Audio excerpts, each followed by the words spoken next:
Alors bonsoir, depuis des mois maintenant, en fait, je vous présente des photos qui ont a priori rien de bien spécial et qui d'ailleurs sont assez sympas et joyeuses. Comme par exemple cette photo de couple qui a l'air hyper sympa, où ils sont souriants, comme cet enfant qui est en train de jouer dans la neige, ou comme cette personne qui est dans une bagnole. Cependant, tous ces clichés cachent un lourd secret que je vous propose une nouvelle fois de découvrir avec moi. Parce que bon, si la plupart du temps, la photo c'est quand même une super façon d'immortaliser de bons souvenirs, des bons moments, elle peut aussi en vrai, sans le vouloir, capturer les derniers instants de vie de quelqu'un. Il trouve qu'au programme du jour, nous allons voir entre autres le dernier cliché de l'une des plus grandes stars de la musique américaine, ou aussi une traversée en kayak qui vire au cauchemar, ou encore une photo innocente d'un couple qui cache un terrible dénouement.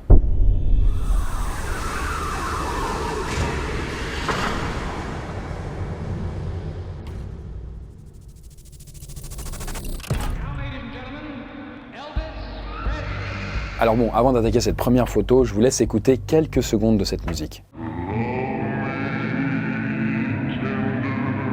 Alors bon, si c'est pas suffisant, voilà, je vous présente l'auteur, c'est cet homme-là au volant de cette voiture. Et si bon, vous l'avez toujours pas reconnu, c'est quand même tout simplement le King, c'est Elvis Presley quoi. Et en fait, pour la date de la photo, faut remonter dans la nuit du 15 au 16 août 1977. Alors que là, le chanteur est en train de rentrer chez lui à Memphis. Et il se trouve que l'auteur de la photo en a à ce moment-là aucune idée, mais il vient d'immortaliser une toute dernière fois Elvis Presley. Parce qu'en effet, quelques heures plus tard, notre superstar est censé être rentré chez lui et il se prépare pour sa dernière tournée. Mais au bout d'un moment, sa compagne, Ginger Alden, elle s'inquiète de ne pas le voir se préparer. Et là, le temps presse. Elle commence à s'inquiéter donc et elle va le chercher. En passant déjà devant l'une des salles de bain, à ce moment-là, elle voit la porte entrouverte. Je suis restée paralysée devant cette scène qui se jouait devant moi. Elvis avait l'air de s'être complètement figé en position assise pendant qu'il s'appuyait sur la commode, avant de tomber en avant, dans cette position fixe, juste devant la commode. Je me suis bien sûr précipitée et j'ai détecté une faible respiration. Son visage, par contre, avait une drôle de couleur violette, avec plein de taches. Et ses yeux étaient comme figés, injectés de sang, avec le regard vide. Alors bien évidemment, là, les secours vont rapidement venir, mais en fait, il est déjà trop tard. Et Elvis Presley est déclaré mort dans l'après-midi. Bon, je sais pas s'il y a besoin de le rappeler, mais bon, Elvis, c'est quand même une superstar aux États-Unis à ce moment-là, et tout le pays est en deuil, et y compris le président de l'époque, Jimmy Carter, qui aura même un petit mot pour lui. En fait, on estime qu'il y a à peu près 100 000 personnes qui vont assister au cortège funèbre. Et du coup, là, la question, elle s'est rapidement posée, un peu comme pour Marilyn Monroe, dont j'avais déjà parlé dans une autre vidéo. Comment Elvis est-il mort ? Et c'est quoi cette photo ? Alors certes, quand il est décédé, il avait 42 ans et il avait une vie quand même un peu décadente, faut l'avouer. En tout cas, plusieurs médecins pratiquent une autopsie et les résultats préliminaires, ils annoncent que le King est mort d'une crise cardiaque. Donc, a priori, c'était pas la drogue. Sauf que quand même, le médecin qui a pris la parole en premier aurait été mandaté par la famille d'Elvis pour rapidement communiquer et surtout pour ne pas mentionner la drogue. Parce que bon, en vrai, c'est pas non plus super secret, mais il se trouve que Elvis, il avait des grosses dépendances aux amphétamines. Et ça depuis de longues années. Bref, finalement, lorsque le rapport toxicologique suite à son décès est rendu public, tout le monde s'est rendu compte qu'en fait, les toubibs, ils avaient menti. En vrai, il n'avait pas fait une crise cardiaque. En fait, on apprend que le sang du King, le sang d'Elvis, contenait des traces de dilodide ou même de percodane, qui sont en fait des anesthésiques et puis des dérivés de la morphine. Mais il y avait aussi des dizaines d'autres substances. En creusant un peu, faut savoir qu'un certain Dr George Nikopoulos aurait prescrit près de 19 000 doses de médoc à Elvis entre 75 et 77. Quelques années après la mort du chanteur, il se trouve que ce toubib sera suspendu par l'ordre des médecins après avoir été jugé coupable d'avoir prescrit trop de médicaments à ses patients. Bref, au final, est-ce que Elvis est mort d'une crise cardiaque ? Est-ce que ça a été provoqué par son hygiène de vie assez déplorable ? Est-ce que c'était une combinaison avec tous les médocs ? Eh bien, il y a une forte chance que oui. En tout cas, ce qui est sûr, c'est que la personne qui a pris cette photo ne se doutait pas une seule seconde à ce moment-là qu'elle venait de l'immortaliser pour la toute dernière fois.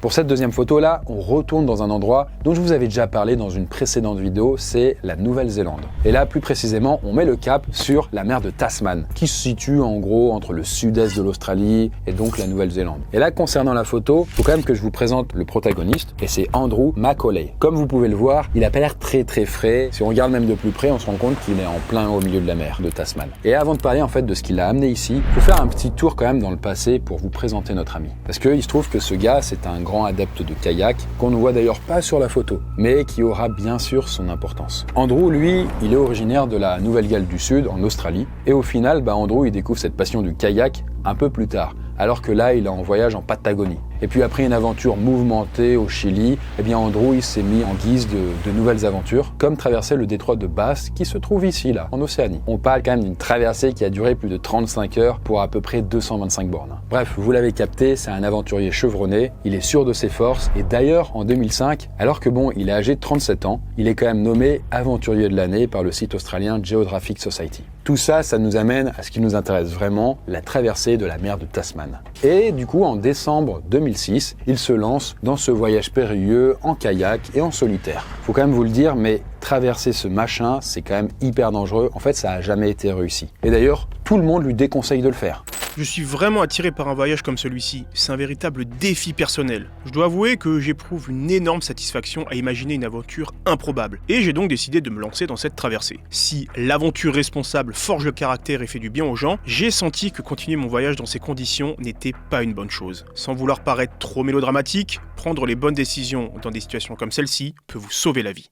Car en fait, ouais, mais Andrew, à un moment, il fait demi-tour. En fait, il avoue que son kayak, il est pas très équipé. En fait, il est pas assez fortifié pour une aventure de la sorte. Mais pour lui, c'est que partie remise. Quelques semaines plus tard, en janvier 2007, là, il repart à l'aventure après avoir fait des changements sur l'embarcation, quoi. C'est un voyage de 1600 bornes et qui va prendre des semaines. Mais bon, Andrew, il est équipé en denrées et surtout, il reste en contact avec sa famille et puis ses proches, en leur envoyant des photos ou même des vidéos. Il disparaît pas du jour au lendemain, sans donner de nouvelles, quoi. Il y va quand même tranquillou. Il le fait et à ce moment-là, les jours passent, les semaines passent. Et d'ailleurs, à travers ses messages, Andrew dit que la vue est incroyable, mais que tout ne se passe pas incroyablement bien. En fait, il dit qu'il a hâte que ça se termine, comme s'il avait réalisé sur le tas qu'il avait peut-être visé un peu trop haut. Et justement, c'est à ce moment-là, à seulement quelques jours de son point d'arrivée, qu'il prend cet ultime selfie, celui que j'ai là. La suite, c'est un appel aux gardes-côtes néo-zélandais qui ont du mal à le décrypter, mais qui arrivent à identifier des mots comme « aidez-moi » ou « je suis en train de couler ». Parce qu'il se trouve qu'un peu plus tôt, avant ça, il avait envoyé un message à sa famille pour rappeler leur point de rendez-vous final sur la terre ferme. Sauf que toutes les personnes qui l'attendaient à ce point de rendez-vous ne l'ont juste jamais vu arriver. Et malheureusement, Andrew n'y arrivera jamais. Suite à l'appel de détresse, les gardes-côtes ont envoyé une équipe de recherche qui ont rapidement retrouvé le kayak de l'aventurier. Cependant, là, il n'y avait aucune trace d'Andrew dedans, même pas son corps sans vie. D'ailleurs, étonnamment, même si l'embarcation elle est retournée, comme si elle avait chaviré, elle est quand même en bon état. Elle n'a pas été défoncée par la mer et tout, quoi. D'ailleurs, on peut même retrouver la radio et même des affaires d'Andrew dedans. C'est quand même très mystérieux. Et du coup, en fait, c'est simple, mais personne ne comprend ce qui s'est réellement passé. Comment c'est possible que son kayak soit dans un état aussi propre et que l'Australien dedans est juste disparu? Est-ce que le kayak il a juste chaviré? Est-ce que Andrew s'est fait rentrer dedans? Est-ce qu'il est devenu fou et il a sauté dans l'eau? C'est une grosse vague qui l'a fait couler? On ne sait pas. Et malheureusement, personne n'aura jamais la réponse.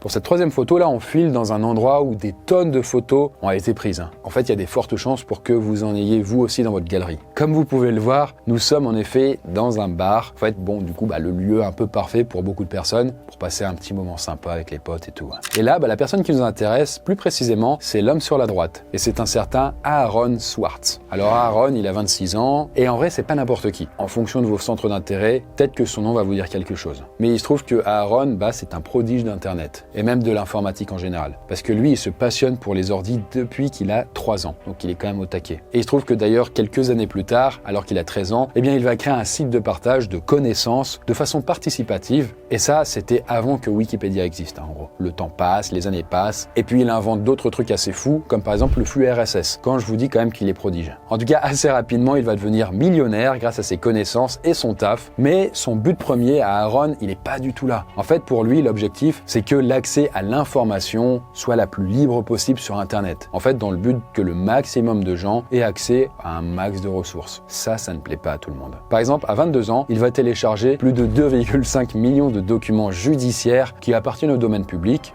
et qui sont pourtant rendus payants par le système gouvernemental. Et lui, il aime pas. Il n'a pas du tout envie que ce soit ça, ce qui fait que du coup, il va tout rendre public, il va tout balancer comme ça sur le net. Il continue et quelques années plus tard, il va prendre presque 5 millions de documents académiques qu'il va aller récupérer au MIT, donc une université très connue aux États-Unis. Et puis il va rendre tout ça public, bref, ça passe pas. Il va être alors poursuivi pour différents chefs d'accusation, tout en étant surveillé de très très près. Le temps passe et Aaron, il a alors 27 ans. Et nous sommes alors le 10 janvier 2013, du côté de Brooklyn, où la photo, elle est prise. Et il se trouve que cette photo, c'est le dernier cliché d'Aaron vivant, car il sera retrouvé mort le lendemain chez lui.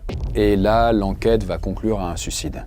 Quand il s'est suicidé, il y a eu beaucoup de peine exprimée en ligne. C'était massif. Je n'avais jamais vu les réseaux sociaux réagir ainsi. C'était plus que de perdre un ami. Il perdait quelqu'un qui avait une vision de ce que pouvait devenir Internet, qui croyait dans les promesses initiales d'Internet. Ils ont eu l'impression de perdre l'un de leurs premiers combattants. Il a grandi dans l'Internet, c'est un produit de l'Internet, et les grands ingénieurs comme Tim Berners-Lee, considérés comme le père du web, ont reconnu en lui un esprit brillant et l'ont pris sous leur aile, en l'élevant dans cet univers. Aaron Swartz a laissé ses empreintes partout sur Internet.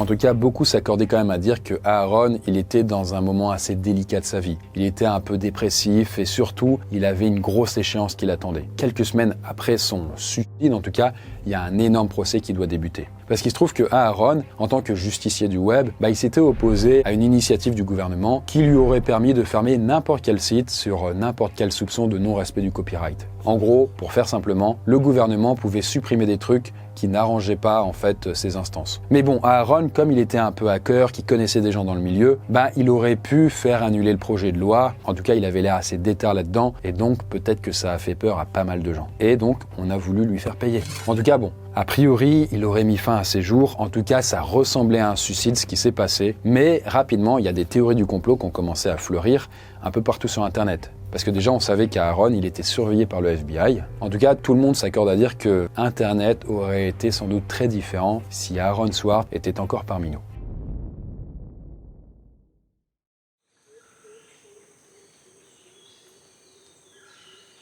Alors pour la 4e photo, là on retourne dans un premier temps du côté des États-Unis. Mais avant de vous parler du cliché, il faut quand même que je vous parle d'une famille riche. Mais alors, vraiment très riche. En gros, il y a même des grandes chances pour que vous ayez déjà entendu le nom, c'est la famille des Rockefeller. Et John Davison Rockefeller, plus précisément, c'est un industriel américain qui est considéré comme le premier milliardaire de l'ère moderne. Et surtout, comme l'homme le plus riche de tous les temps, si on prend en compte l'inflation et puis les trucs du genre, quoi. D'ailleurs, si ça vous intéresse, il y a quelques années sur ma chaîne Poisson Fécond, j'avais fait une vidéo dédiée à cet homme-là. Là, on n'est pas pour parler de lui, mais pour parler de l'un de ses arrière-petits-fils, Michael Rockefeller. Et il est né alors le 18 mai 1938. Le jeune Michael a logiquement grandi dans un milieu ultra privilégié et il fait de très belles études. Il obtient une licence d'histoire et d'économie avec une mention à l'université de Harvard. Et puis à un moment, Michael, il va filer aussi en Nouvelle-Guinée néerlandaise, car à l'époque, en fait, c'était encore une colonie. Et là, il va réaliser un docu pour la tribu Dani, où il va occuper le rôle de preneur de son. En parallèle de cette expédition, Michael et une autre personne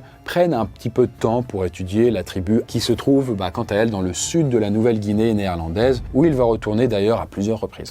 Je veux faire quelque chose d'aventureux, à une époque où les frontières, au sens propre du terme, disparaissent. Je passe ici un moment épuisant, mais très excitant. Les asmats sont comme un immense puzzle dont les variations dans les cérémonies et les styles artistiques constituent les pièces. Mes voyages me permettent de comprendre, ne serait-ce que de manière superficielle et rudimentaire, la nature de ce puzzle. Et il se trouve que c'est lors d'une de ses visites chez les fameux asmats que cette photo-là, elle est prise. Et comme vous l'avez compris, c'est la dernière photo qu'on ait de lui vivant.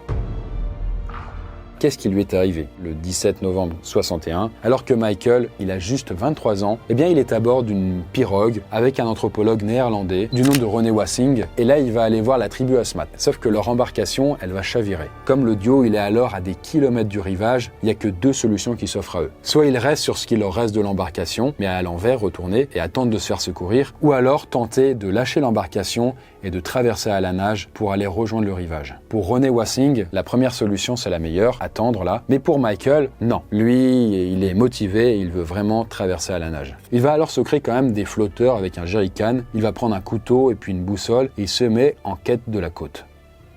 Voilà, le temps passe et le lendemain, René Wassing, il est secouru, du coup il est resté à côté de l'embarcation, mais bien évidemment, il n'y a plus aucune trace de Michael. Alors rapidement, en fait, on pense qu'il s'est noyé ou même qu'il s'est fait attaquer par un animal marin, mais il y a aussi d'autres théories qui vont se mettre à fleurir. Dans certaines régions de Nouvelle-Calédonie et dans certaines tribus, il se trouve qu'il y a des chasseurs aux têtes. À ce moment-là, le cannibalisme, ça fait partie des mœurs de l'époque. Et du coup, certains pensent que Michael est arrivé à rejoindre la côte, malgré le nombre de kilomètres, sauf que à ce moment-là, il a dû se faire attaquer par une tribu et il a été mangé. selon les missionnaires qui parlent les langues locales, eh bien en tout cas il y a un corps qui aurait été repêché sur les côtes. Et là une dispute s'en serait suivie entre les membres d'une tribu pour savoir quoi en faire. Et toujours en tout cas selon les dires, les effets personnels de Michael auraient été récupérés avant qu'il soit démembré et potentiellement alors mangé, mais ça diffère selon les versions. En vrai c'est un peu bizarre parce que il y en a qui pensent que c'est par vengeance que ça se serait fait. Parce qu'il se trouve que la tribu Asmat, ils ne font ce rituel de manger quelqu'un que par vengeance. Et en fait, vu que des membres de cette tribu ont été tués par des colons, bah peut-être que du coup il se serait vengé sur Michael parce qu'il avait un peu la même gueule quoi. En vrai, on n'en sait rien du tout. Mais bon, malgré les enquêtes et des ossements qui sont retrouvés, rien indique qu'ils appartiennent à Michael. Ce qui fait qu'en tout cas, plusieurs années passent, plus cette légende qui avance que Michael s'est fait dévorer par les cannibales va prendre de l'ampleur et s'imposer un petit peu dans les consciences. Les rumeurs et les histoires selon lesquelles Michael aurait atteint la rive, aurait été trouvé, capturé et tué par des villageois Asmat ont persisté pendant plus de 40 ans. Aujourd'hui encore, ces conjectures alimentent l'imagination et contribuent à remplir les poches des conteurs, des dramaturges, des cinéastes et du tourisme d'aventure. Aucune d'entre elles n'a été étayée par des preuves concrètes. Toutes les preuves basées sur les forts courants du large, les grandes marées saisonnières et les eaux turbulentes du large, ainsi que les calculs selon lesquels Michael se trouvait à environ plus de 20 km du rivage, soutiennent la théorie selon laquelle il s'est noyé avant d'avoir pu atteindre la Terre. Bon, en tout cas, ça fait maintenant plus de 60 ans que Michael Rockefeller a perdu la vie, et même s'il y a des fortes chances qu'il se soit en effet juste noyé, bah on sera jamais sûr à 100%. Pour notre 5e cliché, là, quoi de plus innocent, j'ai envie de dire, qu'un enfant, voilà, qui passe du bon temps. En tout cas, c'est ce qui semble ressortir de cette photo du jeune Arthur Bittencourt, qui est un gosse qui a 7 ans, qui habite à Paraná, au Brésil. Comme cet enfant, je pense qu'il y a des fortes chances pour que vous, quand vous étiez petit, vous aimiez vous jeter dans les tas de sable ou que vous aimiez bien jouer dans les monticules du genre, quoi. Le problème, c'est que là, ce que vous voyez là, c'est pas du tout du sable. En fait, il se trouve que le père d'Arthur, qui prend la photo et qui pense immortaliser un moment sympa où il s'amuse avec son fils, en fait, il n'a aucune idée que sa vie va tourner au cauchemar très vite. Ni le père, ni le fils ne savent qu'à ce moment-là, Arthur est en train de s'amuser dans un tas de calcaire. C'est de la poudre de calcaire en fait, et ça c'est pas une bonne idée. Le calcaire c'est utilisé dans les chantiers navals, même dans l'agriculture, même dans le BTP, dans la construction. Sauf que le calcaire, vous voyez, c'est très dangereux. Et en vrai, on l'utilise, on le manipule toujours avec des gants, avec des lunettes aussi, mais également avec des masques pour éviter de le respirer. Parce que ça peut aller partout, quoi, ça peut s'immiscer un peu partout. Bon, autant vous dire que jouer là-dedans, dans un gros tas de calcaire, sans aucune protection, c'est pas du tout une bonne idée, quoi. Sauf que le père, il s'en rend pas compte, évidemment, mais il va le comprendre, hélas, très rapidement. Seulement quelques dizaines de secondes après avoir été pris en photo, il voit que son fils est pris d'une curieuse réaction qui n'a pas l'air du tout positive. Faut se dire, mais l'inhalation de calcaire, ça peut entraîner des graves problèmes pulmonaires. Alors qu'en parallèle, le fait d'en toucher, ça peut provoquer là une irritation de la peau ou encore des lésions oculaires. Et il se trouve que le pauvre Arthur, lui, il n'échappe à ni l'un ni l'autre. Bien évidemment, à partir de là, le père, il panique, il le ramène dans sa bagnole et en vitesse à l'hôpital le plus proche. Sauf que malheureusement, là, il est déjà trop tard et l'enfant est déjà décédé. Alors sans surprise, le personnel médical va imputer ce décès directement au calcaire. Cette photo est la dernière et elle a été prise quelques minutes avant sa mort tragique, causée par l'inhalation du calcaire lorsqu'il jouait. Les souvenirs que je garderai de toi, mon cher enfant, seront toujours les meilleurs. Notre gratitude à Dieu pour avoir mis Arthur dans notre vie, qui est resté avec nous pendant 7 ans, 1 mois et 10 jours. Il n'y a pas grand chose à dire de plus en fait sur ce dénouement, tellement tout a été rapide et soudain pour la famille Bittencourt. En tout cas, rassurez-vous parce que même s'il y a peu de chances qu'en France vous tombiez sur un tas de calcaire en poudre, en plein milieu nulle part, faites attention quand même quand vous voyez de la poudre blanche. Pour notre dernière photo, là, laissez-moi vous présenter un très charmant couple, celui formé en fait par Peter et Joan Porco. Si on n'a pas la date exacte du cliché là et des conditions dans lesquelles il a été pris, vous connaissez la musique, c'est la dernière photo qu'on ait de ce couple vivant. En tout cas, ce qui leur est arrivé va, je pense, vous glacer le sang. Nous sommes dans la nuit du 14 au 15 novembre 2004 et Peter et Joan Porco sont tranquillement chez eux dans le petit patelin de Delmar, dans le comté d'Albany. Là, le couple va tranquillement se coucher et le lendemain, Peter se réveille, il rédige un chèque pour un de ses fils, il prépare un panier de repas et il va tenter de charger le lave-vaisselle. Sauf qu'il y a un petit détail que je ne vous ai pas partagé, c'est qu'en fait, dans la nuit, Peter s'est pris des coups de hache dans la tête. En fait, cette attaque ne l'a pas tué sur le coup. Et comme je vous l'ai dit juste avant, en fait, il a même tenté de commencer sa journée comme si de rien n'était. Avant quand même finalement de s'écrouler et de mourir dans sa cuisine plusieurs heures après avoir encaissé ses blessures à la tête. Bon, en tout cas, Joanne, sa femme, de son côté, est également dans un état plus que catastrophique. Elle va être retrouvée allongée dans son lit, baignant dans son propre sang et en souffrant de graves traumatismes crâniens, tout en ayant perdu un œil et en étant particulièrement défigurée.